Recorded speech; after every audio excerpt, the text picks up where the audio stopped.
அண்ணனை எபிசோட முழுசா தெரிஞ்சுக்க மறக்காம நம்ம சேனல் சப்ஸ்கிரைப் பண்ணி ஆளுங்கிற பெல் ஐக்கான கிளிக் பண்ணி வச்சுக்கோங்க. கோர்ட்ல இருந்து வந்த பிறகு பாண்டியன் வீட்டுல எல்லாருமே ரொம்ப கோவத்துல இருக்காங்க அரசி மேல. எதுக்காக நீ கேஸ வாபஸ் வாங்கணும்னு அவங்க மேல கோவப்படுறாங்க. பாண்டியன் அமைதியாவே உட்கார்ந்துருக்காரு.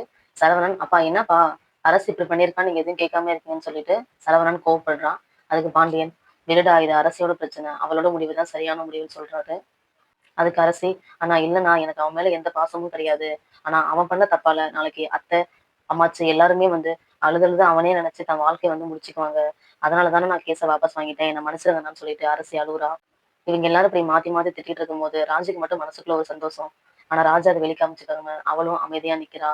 கோமதி அரசி கையை பிடிச்சி, ரொம்ப நன்றிமா, நான் கேட்டதுக்காக என் அண்ணன் பையன் மேல அந்த கேஸை வாபஸ் வாங்கிட்டேன். அதனால பெத்த பிள்ளை மேல எனக்கு பாசம்னு கிடையாது. நீயும் முக்கியம், அவனும் முக்கியம். அவனும் என்ன பண்றது, வாழ வேண்டிய வயசு தானே.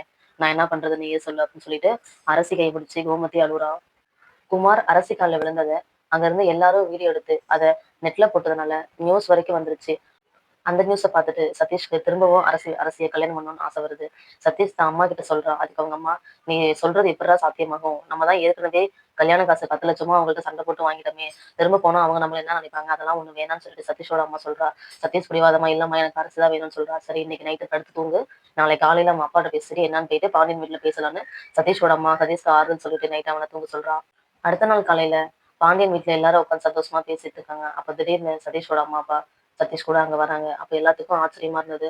இவங்க எதுக்கு திடீர்னு வராங்க, அன்னைக்கு அவங்க அவளை பேச்சு பேசிட்டு சாபம் விட்டுட்டு போனாங்களே, அவங்க சாபம் தான் நம்மள இன்னைக்கு இந்த அளவுக்கு கோர்ட்டு படி ஏற வைக்குதோ அப்படின்னு சொல்லிட்டு கோமதி பயத்துல அவங்கள பாத்துட்டு இருக்கா. சதீஷோட அம்மா, பாண்டியா பயப்படாத, இந்த மாதிரி நான் அவனை திட்டத்துக்கு வரல. நடந்த எல்லா விஷயம் நாங்க டிவில பார்த்தோம். அரசு மேல எந்த தப்புலன்னு எங்களுக்கு தெரியுது. நீ தப்பா நினைக்கலன்னா திரும்பவும் நாங்க அரசு எங்க மருமகளை ஏத்துக்கலாம் நினைக்கிறோம்னு சொல்றா.